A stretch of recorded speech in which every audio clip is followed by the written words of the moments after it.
मी doctor युवराज करपे, जिल्हा शल्यचिकित्सक सातारा याद्वारे सर्व सातारा जिल्ह्यातील जनतेला आवाहन करू इच्छितो की सध्या कोविडचा प्रादुर्भाव महाराष्ट्रामध्ये आणि आपल्या जिल्ह्यामध्ये थोडासा वाढत आहे। सर्वप्रथम मी हे सांगू इच्छितो की कोणीही घाबरून जाऊ नये, कारण आपण कोविडमध्ये एक पहिली वेव्ह असेल, दुसरी असेल, तिसरी असेल यामध्ये काम केलेलं आहे आणि याची सर्वांना प्रतिकारशक्ती पण आलेली आहे।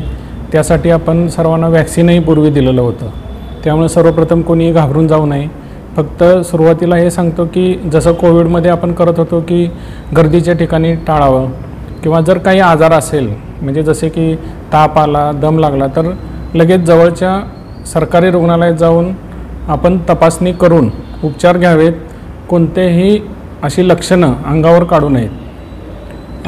आता आपल्या इथं एकच पेशंट ॲडमिट आहे सिव्हिल हॉस्पिटल येथे आणि एक सह्याद्री हॉस्पिटल कराड येथे ॲडमिट आहे। तर कोविडच्या अनुषंगाने आपली सर्व तयारी आहे। ऑक्सिजन असेल, व्हेंटिलेटर असेल किंवा हाय फ्लो नेझल ऑक्सिजन, बायपॅप मशीन, ही सर्व आमची तयारी आहे। सिव्हिल हॉस्पिटल येथे आम्ही 20 बेडचा एक ICU अतिदक्षता विभाग त्यासाठी आरक्षित केलेला आहे। त्यामुळं आणि औषधांची पण सर्व उपलब्धता आहे आपल्याकडं, आणि ज्यावेळी लागेल त्यावेळी सर्व औषधं आणखी उपलब्ध करून घेण्यात येतील। त्यामुळं कोणीही घाबरून जाऊ नये। फक्त नागरिकांचं हेच कर्तव्य आहे की कोविडमध्ये जसे आपण गर्दीत जात नव्हतो किंवा सार्वजनिक ठिकाणी थुंकणे असेल किंवा हँड वॉशिंग असेल याचा सर्वांनी वापर करावा, मास्क असेल, ह्या सर्वांनी जर पाळलं तर आपल्याला काही अडचण येणार नाही। साधारण जे 2 पेशंट सापडले त्याची परिस्थिती त्यामधील सह्याद्री हॉस्पिटलमधील पेशंट आहे तो 40 वर्षाचा आहे आणि तो फक्त आयसोलेशनमध्ये आहे, त्यांना काही ऑक्सिजन किंवा काही नाही, एकदम चांगला आहे। आपल्या सिव्हिल हॉस्पिटलमध्ये जी महिला आहे तर ती 70 वर्षाची आहे आणि ती व्हेंटिलेटरवर आहे।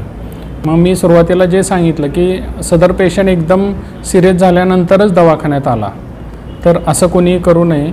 तर लक्षणं अंगावर न काढता जवळच्या दवाखान्यात जाऊन आपण उपचार तात्काळ सुरू करावेत।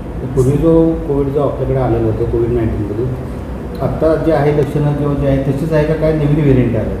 आता सध्या तरी लक्षणं तशीच आहेत। ताप असेल, दम लागणे असेल, सर्दी असेल, खोकला असेल, हीच लक्षणं आहेत। असं ह्या व्हेरियंटची अशी वेगळी काही लक्षणं आत्ता सध्या तरी नाही आहेत। सर, हे रुग्ण कुठून आले, बाहेरून आले का महाराष्ट्रातून? महाराष्ट्रातलेच आहेत सध्याचे।